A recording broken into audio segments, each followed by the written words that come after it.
There is a need for Nigerians to start doing personality audit before they elect, specifically their own president. When Obasanjo was drafted into the political scenario of Nigeria, don't forget, he came straight from the prison without deconstructing him, without reconstructing him, without aligning him with the reality of the moment.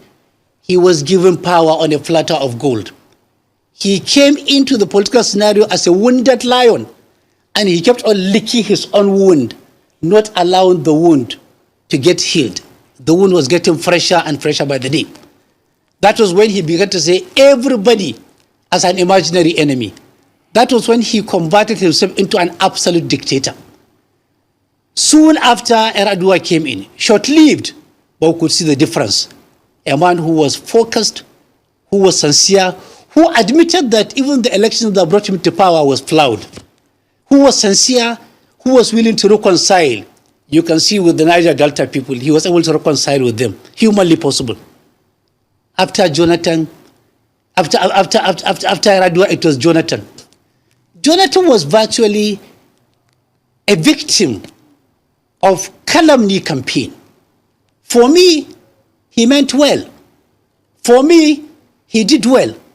For me, he had his own shortcomings. But on the totality, he was a good man. He was an honest man, a willing man, somebody who was willing to do it. But eventually, he was blackmailed out. Now we have 2015 to date. We are all living witnesses. Nobody can pretend. Even the most jaundiced, even the most blind believer, the most blind follower of this regime, knows that the regime has not fared well in the area of security, in the area of economy, in the area of human and material management, in the area of reconciliation, rehabilitation. In virtually every area, they have failed. Where you have failed to secure the lives of people and their properties and their honor and their own dignity, where you have posted majority of people to permanent, irreversible economic husbandry, where fear has pervaded the entire horizon, where nobody is sure of anything, this regime should listen to people. They should act now and act wisely. They have only 6 months.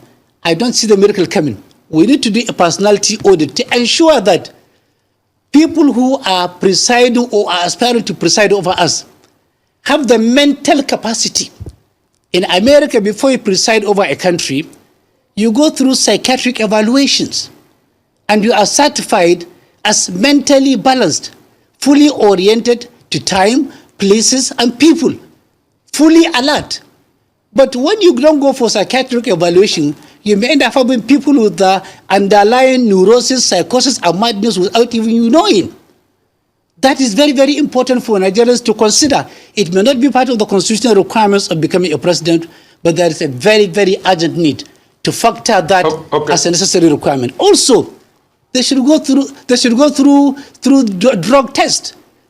Yeah, most of the people aspiring to preside over us at every level should be subjected to drug evaluation tests by NDLEA or certified organizations. Because if somebody is an addict of any substance, his sense of judgment may not be as much as will be able to carry the country to greater heights or to the state or the local governments.